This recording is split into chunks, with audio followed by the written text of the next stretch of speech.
Midnight Music. Coming up this week on Kings of the Rings podcast, as we go into our 8th year of the show, we celebrate and look back at the reverence given to Sami Zayn this past week at Elimination Chamber, but not for too long because the righteous Reverend Cody Rhodes is gearing up to preach his sermon to an audience of WrestleMania proportions. Plus, there's a new women's champion in New Japan Pro Wrestling, and that is something, folks, you can bank on. So put down the drugs, Tony Khan, because it's the 328th episode of Kings of the Rings podcast. 329th, I believe. 28th, 29th, who cares? Church Tabernacle, exclusively on Wrestle Addict Radio, and it starts right now.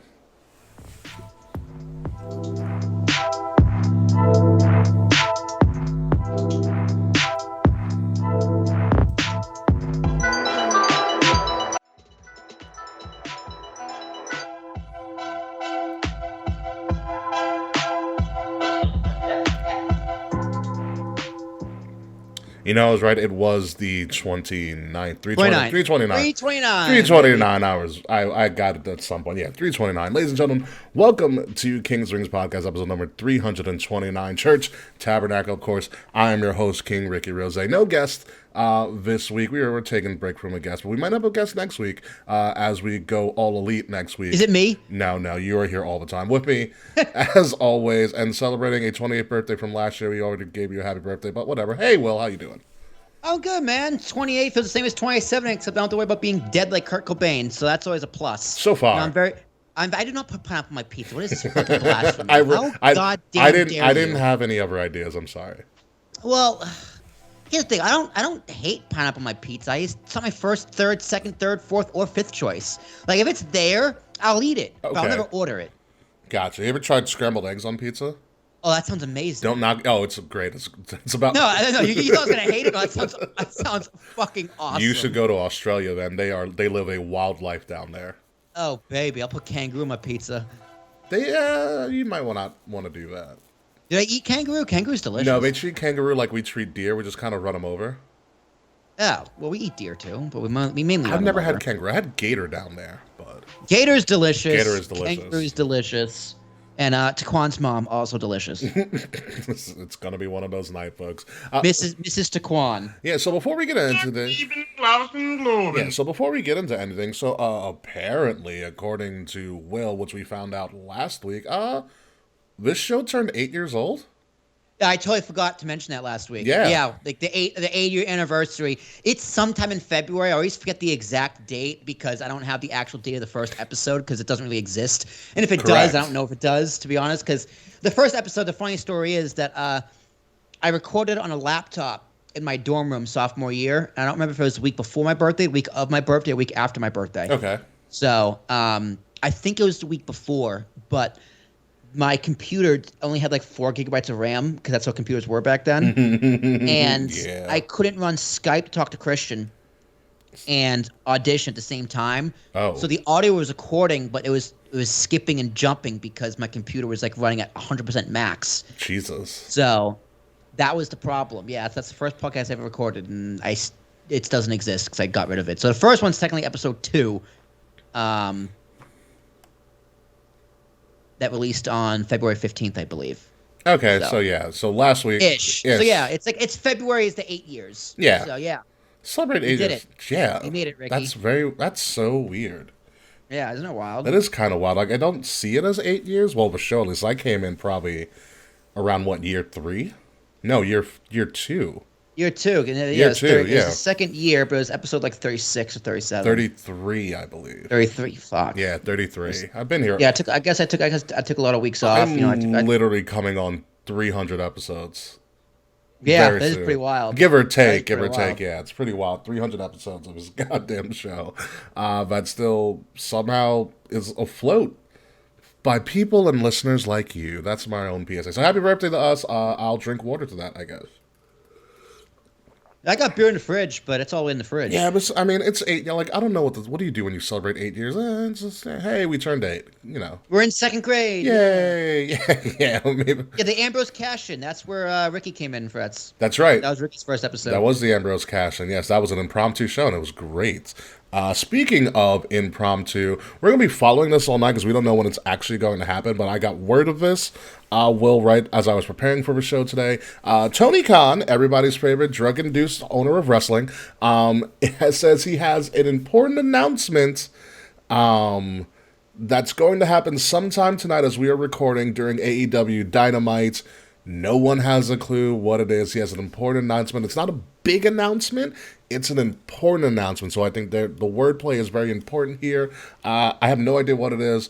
Will, do you want to take a shot in the dark at what it could be? Wrong answers only. Oh, he's coming out of the closet. Tony Khan is going to come out and go, I am non-binary and gay, and you all know what that means. I can't wait. Honestly, dude, if TK came out as gay, I think I'd like him even more. I have no idea what it is. I mean, I feel like his announcement's going to be that he bought WCW. And then somebody's going to whisper in his ear that that's not possible. It's like, oh, I'm sorry, I did not buy WCW. I bought WCW backwards, which is also WCW. Honestly, though, I wouldn't be surprised if he announced as the date for Forbidden Door 2. That's what people are saying, and I swear to God, if it's WCCW. Dude, if Dynamite has a third-hour press, I'm never watching it again. Like, I cannot. I swear to God, if I do another special in fucking Chicago, like, find another city. My God, find another city, Tony. For the love of God, find another city. He bought the WEA. Yes. Now we're talking. Now we're in the business. Now we're gonna have to watch. Could you imagine if, like, Tony Khan just, like, bought our podcast? One, sold. Number one, sold. What you want? Can I still do it? That's all I ask. Like, let me be on the road. Let me still do it. Just keep me away from Jericho. I'll host with Jericho. That's fine. I don't think Jericho would host. I know Jericho has a lot to say. He gets bored.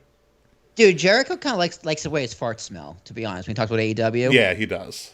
He's a little not humble, if you know what I mean. Yeah, he's not one bit at all. I was like, I get it.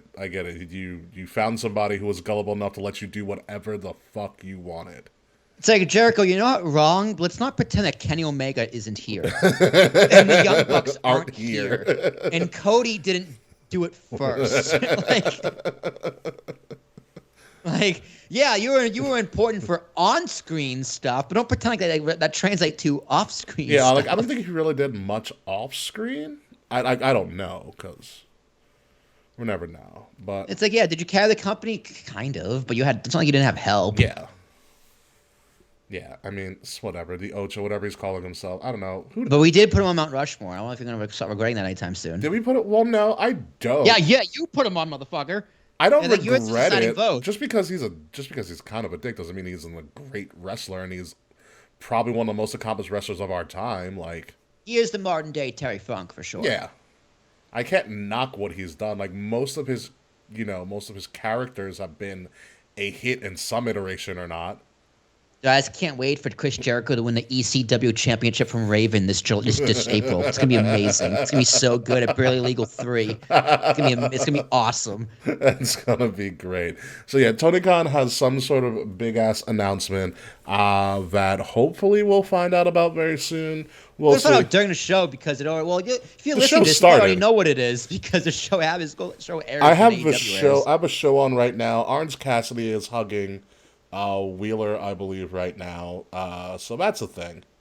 Okay. I swear to you, as I'm watching this really quickly, this looks more like WCW as it gets older, because they have a new set, which is great. I love the new AEW set. I was like, finally, modern times. I like it. It looks nice. But now they have the advertisements, they have DraftKings little markers in the corners on the apron on the mat. I mean, on the actual mat. Yeah, I'm glad WWE does not do that. Yeah, because it does bother me a little bit. Yeah, although I'm not gonna lie, it does help in UFC because you get to kind of know where in the octagon they are. I get it because it's like it's pretty much a fake circle, but yes, I get that. Yeah, yeah. But with WWE, it's just like it's four corners. It's square. Yeah, It's four corners. It's Stop not, and it. it's a wide shot most of the time. Like, it's not difficult. Yeah, like I don't know, but yeah, it's just I just don't like the sponsorship stuff. Like I get DraftKings, you double dipping bastards, but you know. Oh, hey man, they need to make money somewhere. That's true. They're not making it on us. I mean, we make fun of TK for not making money. Now I'm making fun of him for making money. That kind of sounds like a hypocrite to me, Ricky. No. I just don't like the visual of the sponsorship on the mat. I'll call myself a hypocrite. Yeah. Someone has to. That's all. So this is the developing story. We'll find out when we find out. Who knows what will happen during the show, but judging by our luck, it'll happen when our show is finished. What we will be talking about, not this week, but next week, but I do want to kind of prep you for this. AEW Revolution is next week. Who knew? Woo! Yeah, it's going to be from the Chase Center, home of the Fighting Stephen Currys, on March 5th. So we are going to be doing a giant preview of that, including what is going to be the main event, MJF versus Bryan Danielson for the AEW World Title, in a shocker to me, a 60-minute Iron Man match. And I'm concerned because I don't think MJF can actually legitimately wrestle for 60 minutes. Dude, I think it'll be fine. I like not the purist in me, but like kind of the wrestling, the marquee wrestling fan of me is like, you think of 60-minute Iron Man, you think this is something that is kind of a sacred match that shows the best of what you can do, and I can just picture MJF kind of bullshitting for like half of it. Yeah, I mean, I think honestly, I think Iron Man matches are overrated. Okay. 30 minutes I like because it's a quick thing. 60 minutes is a long time. You gotta be telling a really good story. It's like that, but just like you're just waiting most of the time. It's like you're waiting for those last 5 minutes. It feels like it drags for the sake of dragging. Like if they just went 60 minutes and you didn't know it was an Iron Man match, yeah, they can be boring, as Fred says, with spelled out phonetically, boring. So. Like, I know I've said before in this podcast that Brett Shawn at WrestleMania 13 is like the greatest match of all time because it went an hour and with overtime. If you watch it back, a lot of rest holds. It is a lot of rest holds. A lot of rest holds. I mean, can you think of any match, any Iron Man match where they go hard for the 60 minutes like AEW goes hard for their matches? I don't know. Really. But, like, if you look at this, Bryan Danielson is not a person that goes hard all the time. He has spurts of energy. Yeah, true.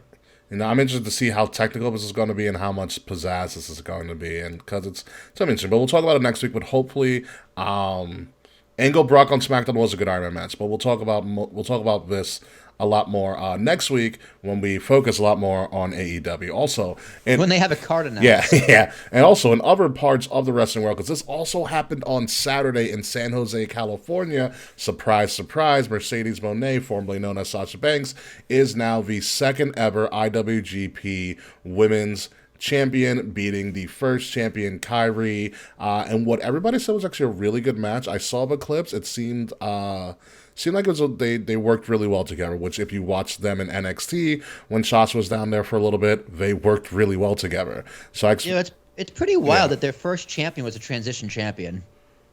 No, she won before Wrestle Kingdom. How long did Kyrie hold it for? Like 2 months? No, like 4. 4 months? Yeah. How many times did she defend it? I believe she won in like November. Because she won in like November. She defended at Wrestle Kingdom. Like she won the event to win to become the inaugural champion. So that's not a defense. Yep. That's a win. Defense a win. Defended at Wrestle Kingdom, then Sasha showed up. I believe so. All right, I take it back. Not a transition champion. Yeah, that's fine. Yeah, good for Mercedes. Where was this match? Looks like it was filmed in Impact. No, San Jose. Looks like it was filmed in the Impact Studios. I guess if Impact Studios had a studio in San Jose. How big was the crowd? Like 800 people? No, I think from what I can see just from this picture that we showed here of Sasha winning that really, really small title, but she also has a really, really small waist. It seems like it was a 2-level arena. Interesting. Yeah, because it's like, damn, Sasha, you gave up WrestleMania for this? Listen, she's living the dream. She's happy. I mean, She's she living a wanted to dream. be I in, mean, she had she her. wanted to wrestle in Japan, and she set up for San Jose. She's the IWGP Women's Champion, so this is where she won the title, and this is where they were going to bring in money because she's known right now over here. Yeah, You know, very I don't true. think this I is get it. settling. This is just elevating, in my opinion, I think it's just elevating her overall wrestling talent. She's done something that only two women in wrestling have ever done before because IWGP never really recognized women as a title, so it's kind of a groundbreaking accolade for her. I did see in the crowd, which is very interesting because this happened the same night as Elimination Chamber, which is all the way in Canada. There was some footage of Naomi, Bailey, and Tamina were all in the crowd supporting her. Bailey was wearing like an all like this giant jumpsuit, but it was all like dollar bills and shit. Oh, money. Yeah, I she get was it. money. Yeah, so money, and also to be known, it's to join her in the ring because Kyrie gave her like the hands up and pointing at the person approval. Bailey started a Monet chant, very nice. But And also that's how they hugged. they Aw. hugged it out, yes. But also at the end, she was seen posing with guess who, the Rainmaker, Kazuchika Okada, giving his seal of approval to Mercedes Monet as well. I love how both champions now have this whole thing with money because he's the Rainmaker and you hear the coin drop whenever he shows up. Yeah. And now you have Mercedes Monet as like the CEO of wrestling, which is a great evolution of her character, which we said before. But more power to her. I feel like she is probably the person that's going to go in a Cody Rhodes like run right now and just dominate the Indies. Look, she stays out of AEW. She'll be fine. I mean, that's, yeah, I think what a lot of people want to see now, because this actually never happened really in WWE when they were both in there, Mercedes versus Mickey. Because Mickey's on her way out, and Mickey's the Impact champion, the Knockouts Yeah, champion. she needs next time she loses, she retires. Yeah. She's on that Flair run. Yes. I wouldn't mind Mercedes Monet retiring Mickey James. That'd be pretty cool. And her winning the Impact title and kind of just running roughshod like that would be very interesting. Yeah, we'll see how it is. Like, I think that would be a great passing of a torch for Mickey. Because Mickey already has a Hall of Fame career. She doesn't really need to do anything else. At all. But no, congratulations to Mercedes Moné, because I didn't want to leave that out, because it was a big week in sports, especially on Saturday. XFL came back. You had Elimination Chamber at the cinemas. Mercedes Moné winning the title, which is a foregone conclusion. You know, if anybody saw the writings on the wall, because she just prints money. And the Monet. and the NHL Stadium Series was also happening, all in the same day, which is Yeah, dude, nuts. Saturday was a wild day. Yeah. Yeah, there was also like college basketball and the NBA month. Oh, and the NBA All-Star Saturday night was a thing, the dunk contest. I heard the dunk contest was pretty nanners. It was. A freaking, this guy pretty much did a 720 and dunked the ball. Nice. Yeah. For like the most, his name is Matthew McClung. He's a D-League player, and they'd like Philadelphia 76ers signed him to a 2-week contract, and he won the dunk contest. Amazing. Yeah, absolutely amazing. It was an amazing Saturday. It was amazing. I ate Johnny Rockets. Really? Where? Yeah. And there's one in Hoboken. Oh. Yeah, so Jazz and I went and saw Titanic in 4K 3D at the theater. So before we go to You saw people die in 4K 3D. Oh, dude, it's the best. I gotta tell you, man. So we did that for my birthday. But before we go to the movie theater, we always eat Johnny Rockets. Interesting. So That's an interesting call. Well, because the theater was in, the original theater was in the mall at the Newport Mall in Jersey City. Okay. And the theater's also next to the food court. Okay. And in the food court was a Johnny Rockets. So we'd always just be like, oh, let's go see a movie and let's eat Johnny Rockets before, because it's right there. It's the best thing in the food court. Mm-hmm. It's kind of like a thing we do. I do agree with you, Taquan. Why are we lining the pockets of James Cameron? But that's another topic for another time. Let's move on to again, as Triple H said on the press conference or the presser afterwards, a record-breaking Elimination Chamber for views, gate, so on and so forth.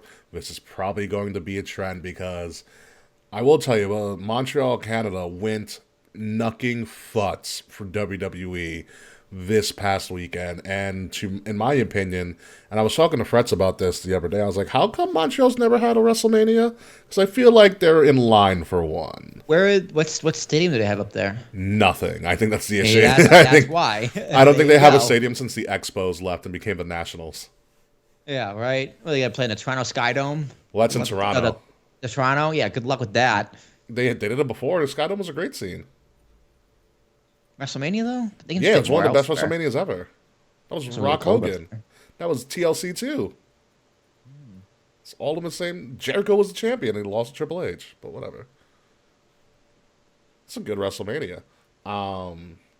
But yeah, no, if Montreal had like a state-of-the-art 60, 70,000 seat arena, then maybe they would be able to do it, but I don't think Montreal has the infrastructure for it. But be it as it may, Elimination Chamber was off the wall, preempted by everything that happened on Friday at SmackDown. Like, that was a nuts crowd on SmackDown. Yeah, that was smart, them going to Montreal the night before as well. Yeah, they just and then Ottawa the night after, the Monday after. Ottawa the Monday after. Yeah, it was a mini tour of Canada. It was great. So let's get into what we really want to talk about. The man of the weekend, Sami Zayn, became one of the biggest stars in wrestling, if he wasn't already, in an absolute loss match you saw coming a mile away. And everything about this was beautiful, from when they brought back Worlds Apart the night before, to that 5 minutes of just screaming and chanting. Yeah, to clearly him ad-libbing the entire thing. to the return of the "fuck you Roman" chants. Beautiful. They were chanting "fuck you Roman" when he wasn't even out there. He didn't even show up till the next day. Yeah, he wasn't there. Yeah, my God, there's so many things you could say about this. The match itself, unbelievable. Great cinema. Doing a lot with just placement of people. For instance, when Jay showed up, all he did was stand in between Roman and Sami, and that visual was the perfect thing. Yeah, where's he going to go? Yeah. It's very cool. I do have one gripe about this match. Please. So no Cody. No. No, if I really wanted to piss off the marks, I would say no Cody and kind of clip that and just put it everywhere. Why didn't Cody get the fucking save? Why did KO get the save? He's not part of the storyline. No, I didn't. I loved the double knocking out of the refs. I was like, okay, we're gonna go into uncharted territory. We're really gonna kind of drag this out. I wish KO would have came in for the save during the match. Oh, okay. After the match, I was like, what's the point? Well, the point was so Sami could get a standing O. I get right. it. You wanna end the show on a happy note with Sami standing in the ring getting his moment. I feel like he was gonna get that regardless, and you didn't need KO. Like, I would have loved to see Sami again try his hardest, shenanigans all happening, and then he still loses, and then he's left by himself in the ring. Yeah. And then he kind of gets like that Undertaking standing O, like we did at Mania 30. Yeah, I get that. It's nitpicky. Like, it was still wildly effective when he hit the Aluva kick and the Blue Thunder Bomb. Those false finishes were absolutely absurd. Roman just played a great heel, right? Like, he knew exactly what to do. He knew when to shit talk. He knew when to rub it in his face. He knew to kick out at 2.99999. Like, he did. Yeah. He just did everything perfectly. Like, he taunted the crowd. And they let the crowd breathe. They just walked around in circles for 3 minutes to start off the match. Oh, yeah. To the point where I was like, okay, start doing something. But I was like, okay, hold on, though. Yeah, you gotta wait it out. What I loved about it I love Samantha Irving, or Samantha Taylor, whatever her name is. She was losing her mind screaming Roman's name, which I thought was a great way to piss off all the fans. And I loved how when you look at she was announcing both of them, Roman's essentially wafting the belts at Sami's family. Yeah. Yeah, dude, Sami kissing his wife was really funny. I think that was an ad lib by him, and I thought that was brilliant. Yeah, it was. Brilliant. You know she makes the ring announcer, she makes 180 grand a year. What? Yeah. What? Greg Hamilton made 300,000. Wow. Yeah. What are we doing wrong? The pipes of an angel, dude. I don't know what to tell you. Yeah, the ring announcers make a lot of money. Although when she was in NXT, she made like 17,000 though.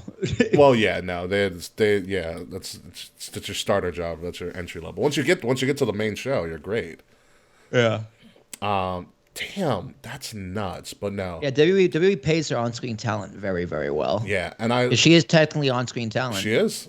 People know who she is. Who's the other guy? Mike Rome, is that his name? It's Mike Rome, yeah. Mike Rome, he gets paid. I think he gets paid like 300,000. He's also like a voice actor. Or 250. Yeah. He's like a legit voice actor.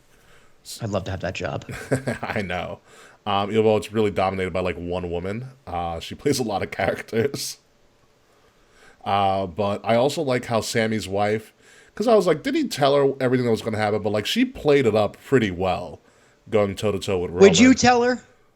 Well, it wasn't like when freaking Adam Cole got like thrown through a table and he clearly didn't tell Britt Baker. You know. Yeah, but Britt should know. She's a wrestler. She acted like she didn't know. Right, but still, you know what I mean? Like, how do you not like? What do you think was gonna happen? You've been put through tables. Like, shut up. But like, yeah, like if I was Sami Zayn, I wouldn't tell her. Fuck it, get the general reaction. It's hilarious. It's a nice rib on your wife. Yeah, no, she knew or not, she played it up really well. I loved how he went to the whole family. I loved how I guess it was like the uncle or the brother like holding the kids back from Roman. Like it was played up really well. I also loved all of if Sammy wins, we riot. There were like a lot of sides. 5 of them. Yeah, 3 or 4 or 5 of them. And then there was one guy. Rioting. They were left too speechless. Yeah, that was the best part about it. He lost, and it was like Roman sucked the life out of him. It is pretty wild, right? Not even booze, right? The crowd was hot all night. The whole. They came out to play from bell to bell, match to match.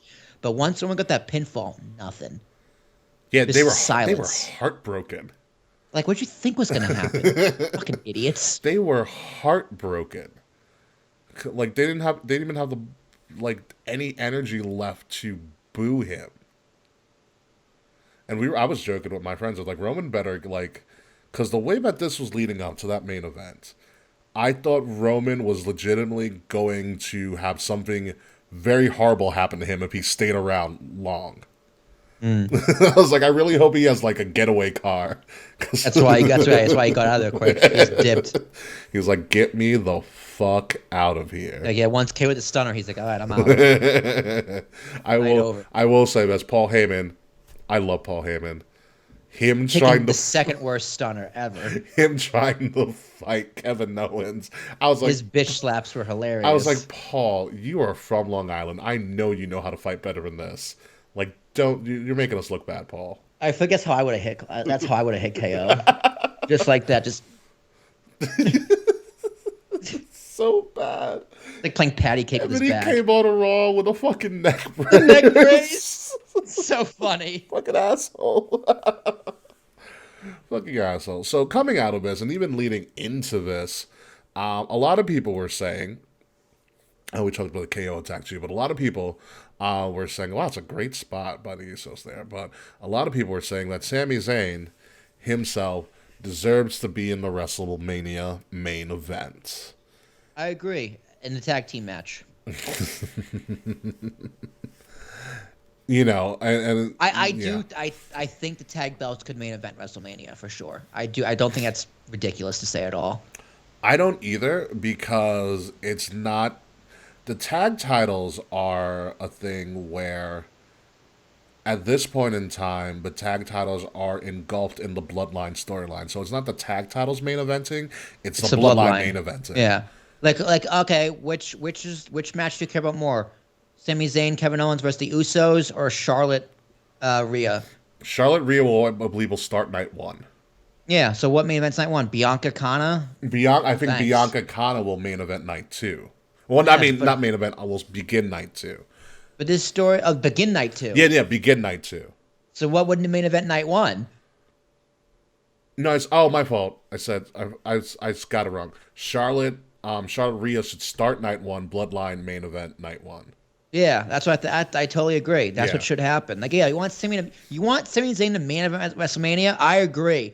But should he go up against Roman again? No. We already had it. He had his moment. Yeah, he already mentioned it. Like, this is my WrestleMania. Yeah, you got it.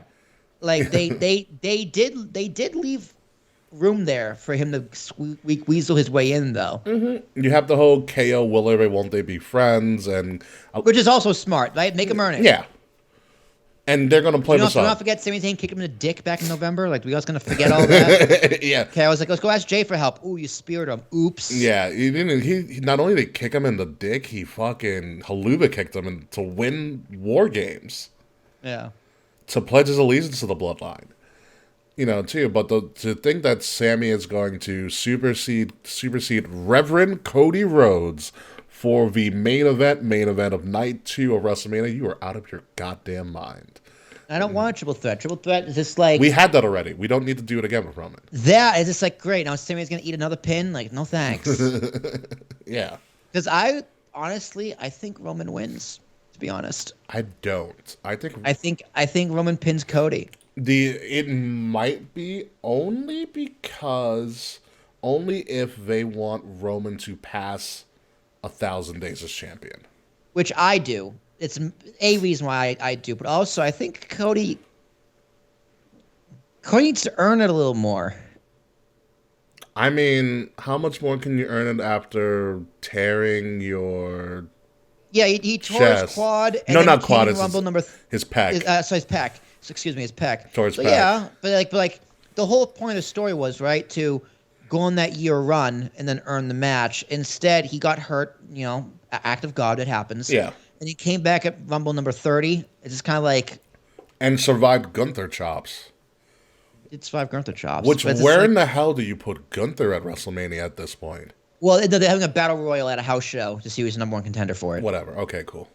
Yeah. Whatever. What up, Charles? Hey, Charles. But yeah, I think Cody just...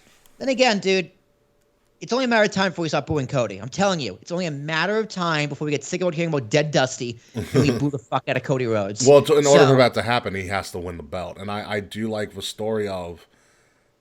That's the reason I came back. I achieved what I got.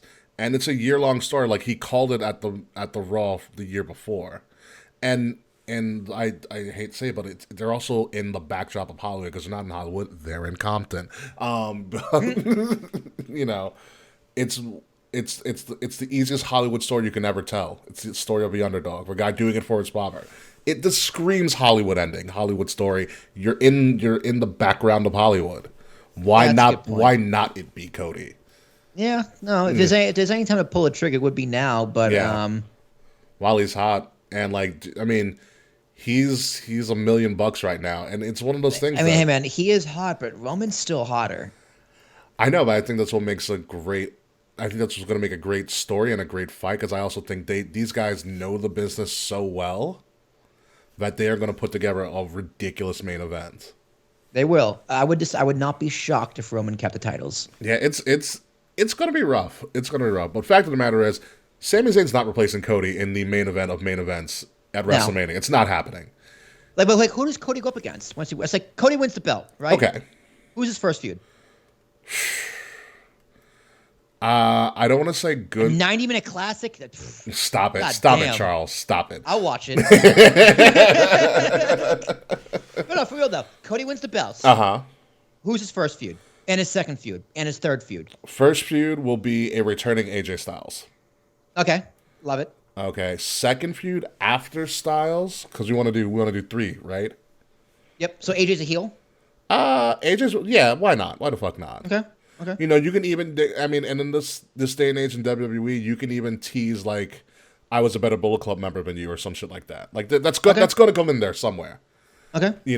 So I think AJ, and then if you go, I think he gives it to Sammy. It might be Sammy first, so you can get that out of the way. Okay. And then they stop booing him. Maybe. Yeah, maybe.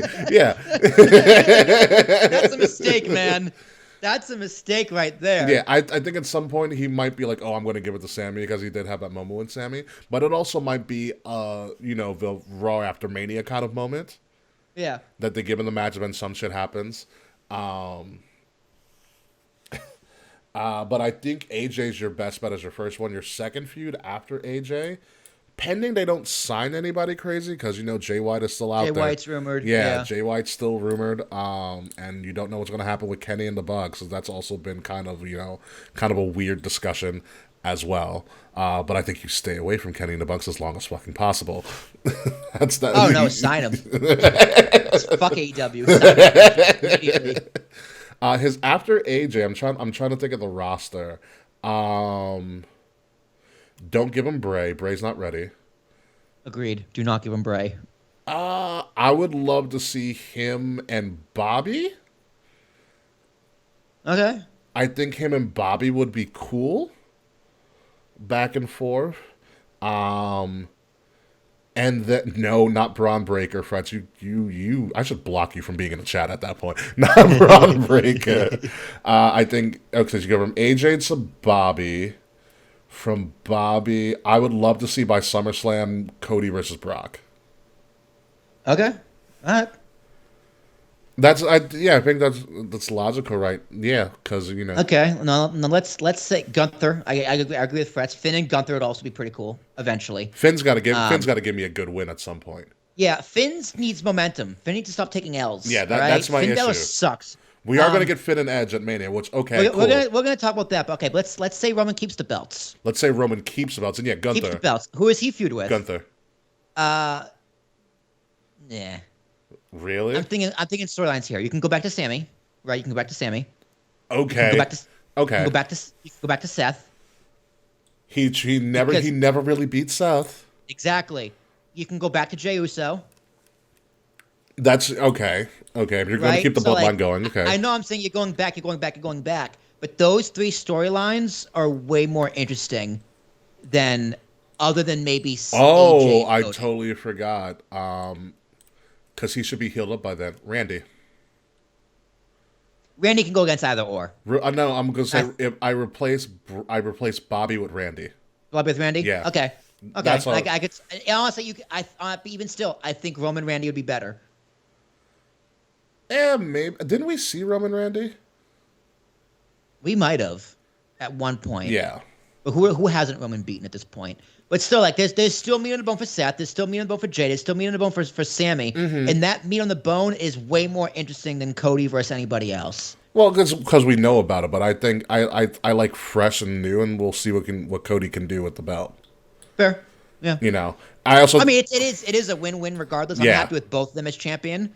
But I still think there's plenty of meat on the bone for Roman as a title reign right now. I think Roman could go another year. He could, honestly, if they really wanted to, I think Roman could go another year and then drop to Cody next year if Cody's still hot. But who the fuck knows? Cody versus Solo, Frets, get out of here. Just don't give me its predictions anymore, Frets. Solo is not getting a title shot. Stop it. Frets, finish your beat. Come on. Yeah, it's good. The thing is that there's a lot of freshness that could happen. I'm really intrigued by Cody AJ. I am too. I'm really intrigued by Cody AJ. You did pique my interest with that one. I am really intrigued by Cody AJ. Okay, that is a little more interesting than like Roman Jey Uso for sure. But because you have Cody AJ, because then at that point you clearly will have Anderson and Gallows with him as well. Yes. So that's very Marky Bullet Club. Yes. Old school versus new school, blah, blah, blah. He can, you killed the original club, blah, blah, blah, all that shit. And once they stop booing Cody, the club turns on AJ, and Cody is a heel because he has a teardrop tattoo. Can you imagine if they did a Bullet Club turn for Cody, and they turned on AJ? I'm telling you, I cannot wait to boo this man. It is gonna be the fucking greatest. There's too much merch for him to be booed at this moment. I know we mentioned Christian McLaughlin earlier, my very first co-host. I gotta reach out to him and see if he wants to come back on. He is a huge Cody mark. Is he? He is a huge Cody mark, and I was a big legacy mark Frets. So I'm gonna text him tomorrow and see if he wants to come on in a few weeks. Yeah, no, Cody Randy is good too. Like you go AJ Randy to Brock maybe. If Brock wants to work with Cody, that would be pretty fun. I mean, there's money in Brock Cody for sure. Oh yeah. And SummerSlam in Detroit, there's money in Brock. So I mean, you convinced me. Cody definitely has options. I still think Roman has better options in terms of storytelling. Because Roman's had more stories to tell. True. And he has more loose ends to tie up. This is also pending that those loose ends aren't tied up by WrestleMania. I can predict that it might be the end of the bloodline come WrestleMania, and I think that's a good thing for everybody. I also have to compare it to like how long did these big heel factions last? Like how long did the Authority last compared to how long did the Bloodline last? Like how long did we go before we actually started to like make a turn? Well, the NWO lasted like 3 years The too NWO long. lasted too long, yeah. Yeah. The Authority was back and forth, but like for like 4 they years? were on for like 2 or 3 years. They like took a little bit of a break for a few months, and they were back for another year or so. Yeah, so they're getting around that time. I was like, okay, it might be time to like make a pivot. They're Well, really the hot. Bloodline's been, it would be 3 years in August. Really? No, it'll be 3 years in September or October. Something like that. But they're getting around that time. Yeah. Where, might be at time to make a turn. And I think Cody's a good time to flip that switch in. But we'll see what happens. We still are 38 days away from Mania, which is knocking futz. Yeah, we have so much time, dude. So much time for a build. I'm so pumped. Yeah, I'm so glad. There's nothing in the way. There's no pay-per-views. There's no roadblocks. There's none of that dumb shit. Although Roadblock is on NXT next week. But there's nothing in the way, and now you can have the writers write and build and build and build, and this is exactly what you want going into Mania. It's perfect scheduling at this point. But let's move on to other parts in this card. The men's Elimination Chamber match was out of this world, in my opinion, and this is probably the one of the 2 elimination matches where everybody looked like a star. You got a lot of time too. Yeah, for what was usually like a cooldown match. Yeah, they got a lot of time. They got like about 30, 40 minutes. They got a crap ton, but everybody looked great. Everyone did look really good. They Gargano had great counters. Montez had the high spot. Bronson Reed had the power spots. He was a world. They took 3 super kicks to take him out. Yep, they murdered the fuck out of him. Damian that Priest reverse looked Rhino good. spot was really scary. Oh, the reverse Rhino, scared the crap out of me. Austin Theory had the shit heel spots, and Seth got screwed spot. Yeah. So everyone looked, like you said, everyone looked good. And Logan Paul was led into Canada really quickly. Him and his bright ass yellow. I love Logan Paul. I don't care what anyone says. I hate to. I'm a fan. Logan Paul and Seth is going to steal the show at Mania. It's going to happen, and everybody needs to accept it. Everybody really needs to accept that Logan Paul and Seth are going to steal the show at Mania. Dude, they're gonna tear it down. Which is gross to say. That Logan Paul is going to do something else again really well. Dude, it's because Logan Paul is just Seth Rollins. Like Logan, you know what Logan needs to do? He needs a black streak. What do you mean? Oh, Cody has the blonde streak? I was like, a black streak? I was like, what? Logan needs the black streak in his hair. Oh, okay. So, because I was thinking, dude, they're the same size. They're the same size. I think Logan's bigger, but okay. Logan might be like an inch or 2 bigger. Yeah. But they have the same body length, and they both have the same wrestling style. They both wear pants in the ring. I love how every time Logan Paul appears, Hangman Adam Page loses a finishing move.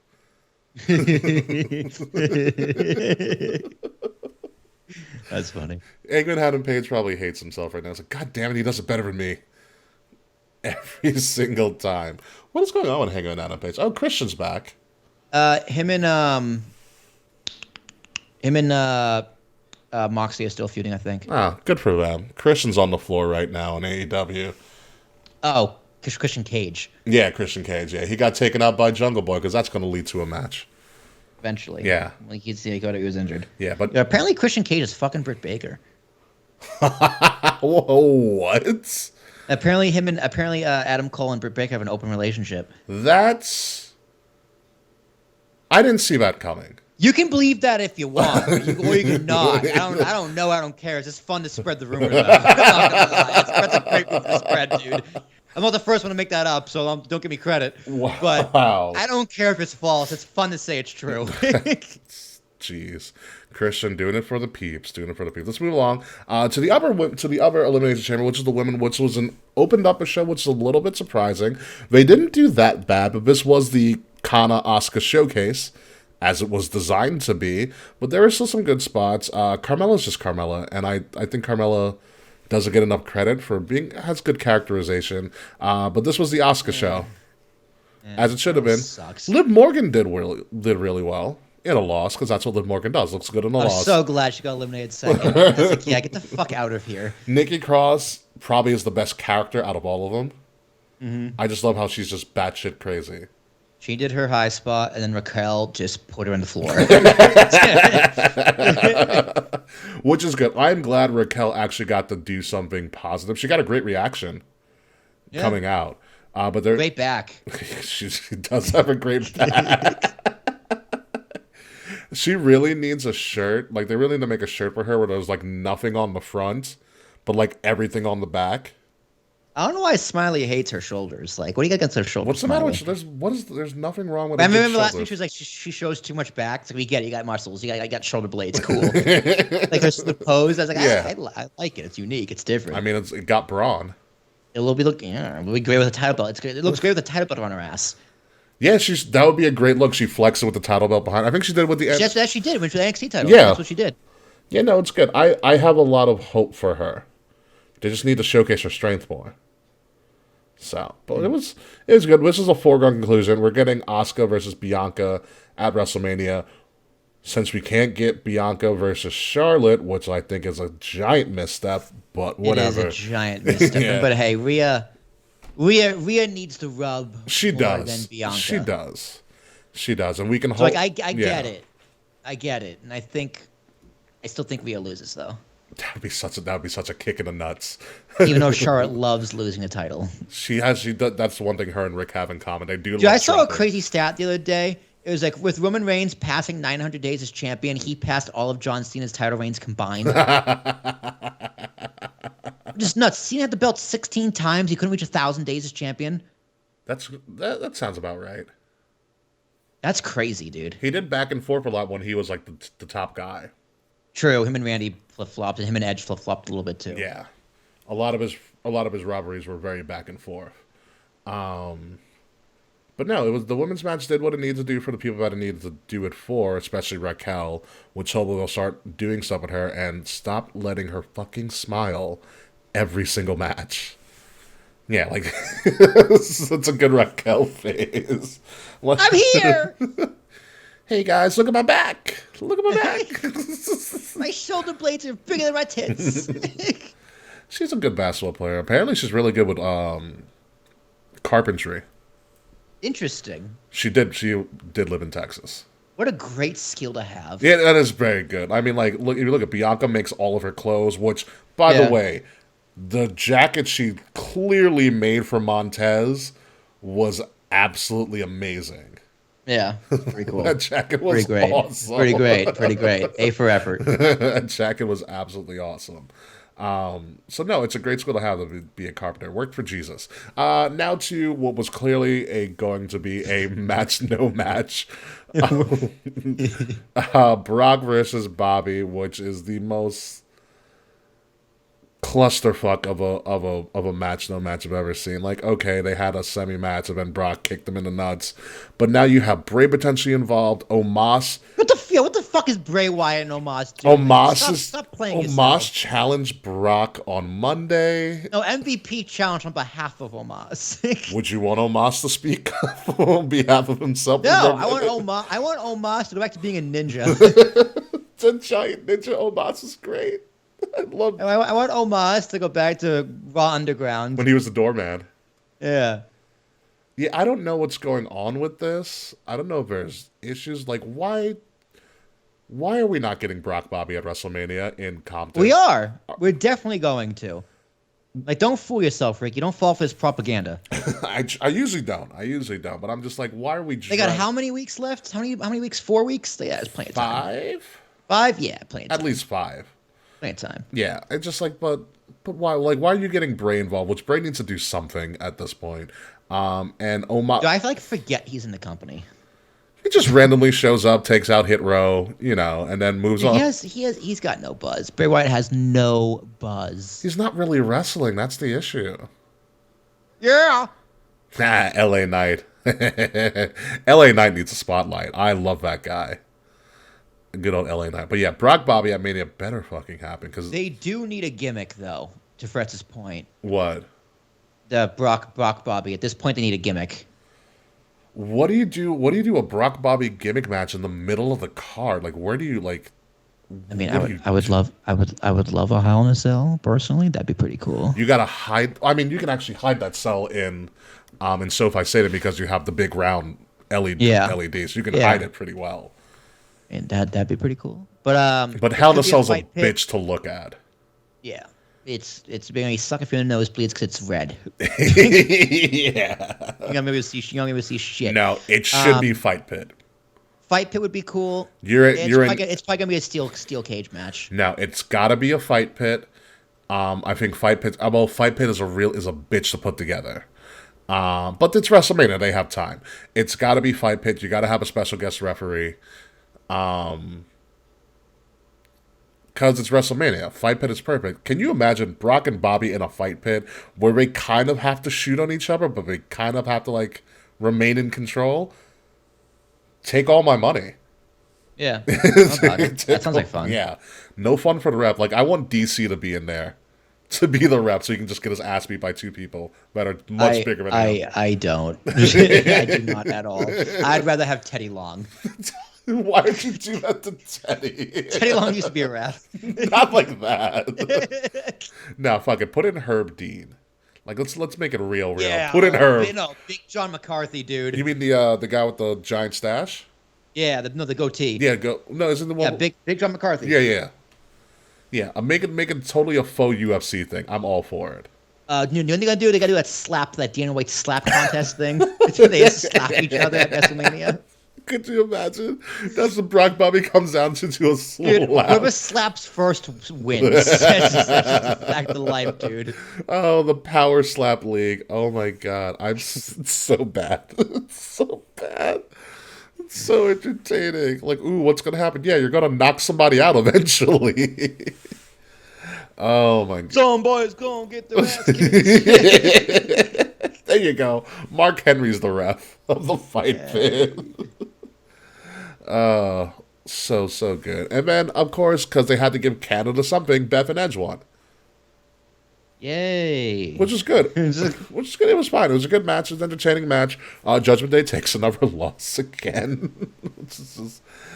If it wasn't for Dominic, Judgment Day would be in the hole. Dude, they already are in the hole, even with Dominic. I mean, Dominic is great. No, Dominic suck. Rhea's great. I love how they're kind of trying to separate Rhea right now, which is fine. I did also like that Beth and Edge clearly hit the Shatter Machine. Yeah. I was like, huh, that's interesting. But then you realize that one of the members of FTR helped train Edge to come back when you watch the doc. So I guess that had to be an homage to him. Well, who else uses the Shatter Machine? Just FTR. Anybody? No, anyone else thought history? Or are they the first ones? Just FTR. Interesting. Yeah. GYV, or the Schism as they're part of now, hit something that looked like the Shatter Machine, but it's not. It was called like Ticket to Mayhem. It's a Shatter Machine like variant, but it's not the Shatter Machine. Interesting. Yeah, so FTR literally just is the only one that hits a Shatter Machine. They hit it kind of clean too. Like, it looked really good. But it was a good match. It was a good little match. Edge is clearly... The fuck you Dom chants are pretty great, too. Fuck you, Dominic. You know what's my favorite thing of Elimination Chamber?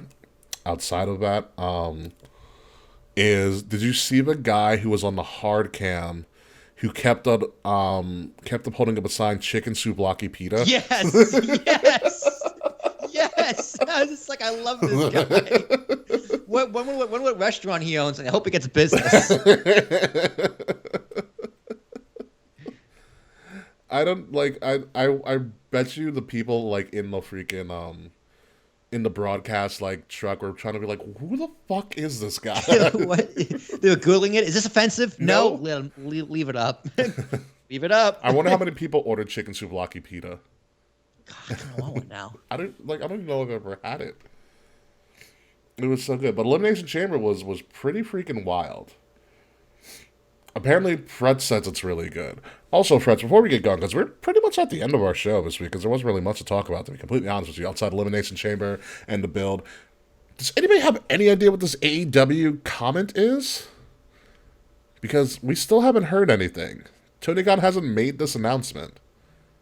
It's the only thing I'm holding on to the show for at the moment, because we've really talked about everything.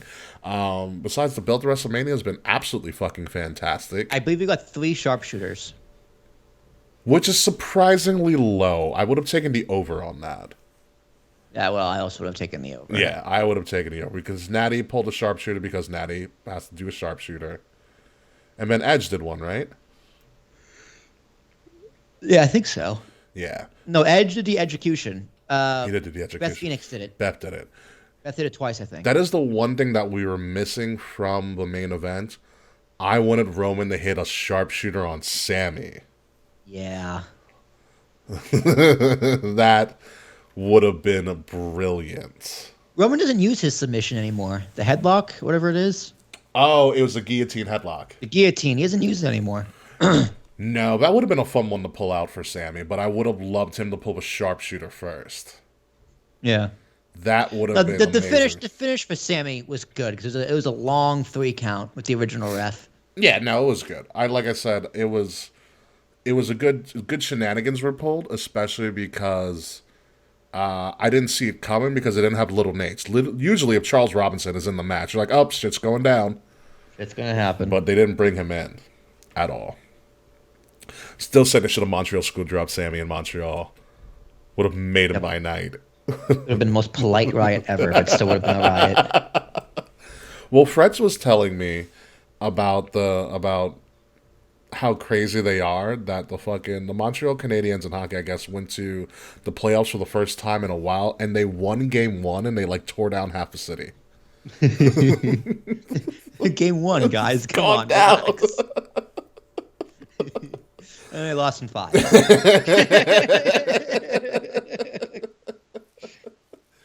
Oh my god, you Canadians are cookie. Okay, so there's no Tony Khan stuff. We're clearly doing Yes Chance, so Brian Danielson is coming out to talk about something.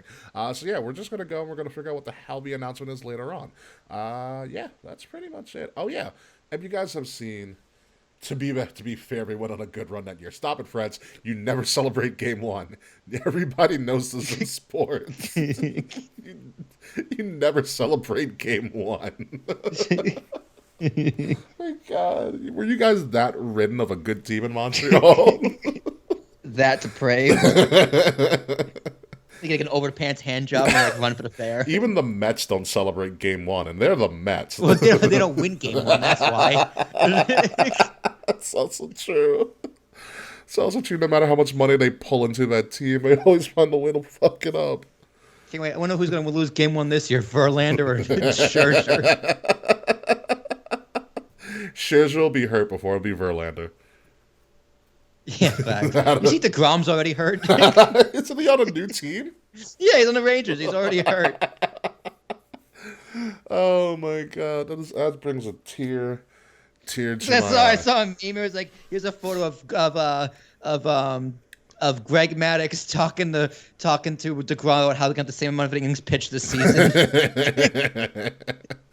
Oh my God! I can joke about the Mets though. We can do that on post. But before we do leave, I do want to mention that we are going to be bringing in a lot more content to our YouTube pages. Obviously, as you have seen, War Room is coming back, or War Room is going to be reimagined. I'm reimagining Tip of the Crown again for the Kings of the Rings YouTube, exclusively on the Kings of the Rings YouTube, and also for your probably liking too. Well, as you probably saw in the Discord already, I am bringing back Watch the Throne. I did. Yes. That should be exciting. Yes, I'm going to bring back Watch the Throne. I'm there to break the hearts of all marks almost every time that it comes out with a new episode. And I'm probably going to elaborate on why Sami Zayn shouldn't be the main event of WrestleMania. Yeah, I'm looking forward to that one. Yeah, it's going to be good. I'm trying to design it like kind of like a Daily Show monologue. That's my idea for right now. And I've set it up that way too, so it'll have its own little flair and stuff, and maybe when we get off air, I'll show you it after the post show, what I've designed in my boredom over the weekend. Cool, man. Thank God for 3-Day Weekends. Well, until then, folks, let's get out of here. Let's go on the post show. Thanks on that.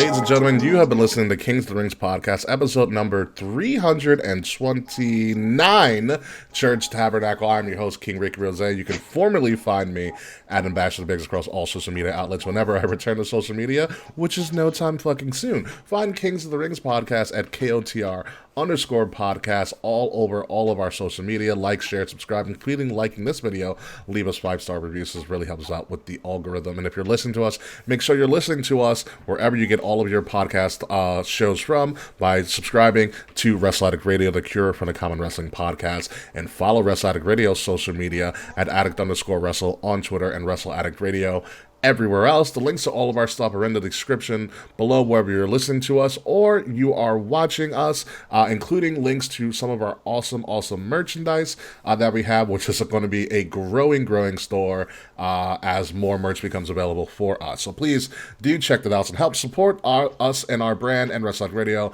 by purchasing some excellent merch. Will Tarashuk.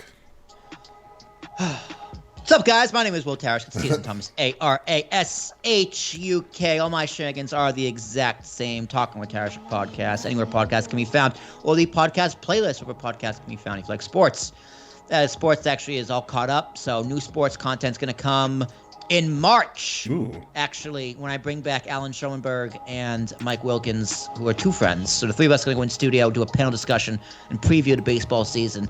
That's going to be a lot of fun. Oh, boy. Ricky, they're White Sox and Tigers fans, so they're just hopeless. Wow.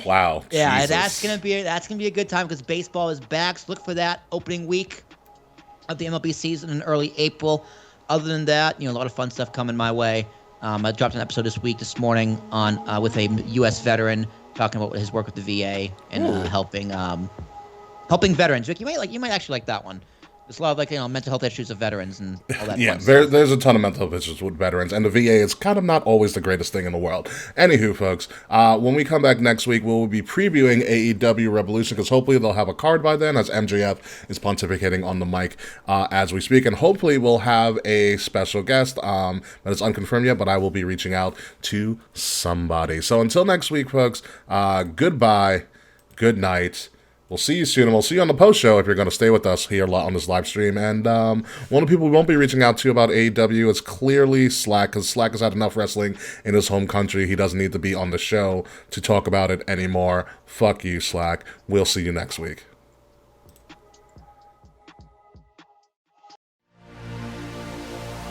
This has been a Wrestle Addict Radio branded podcast.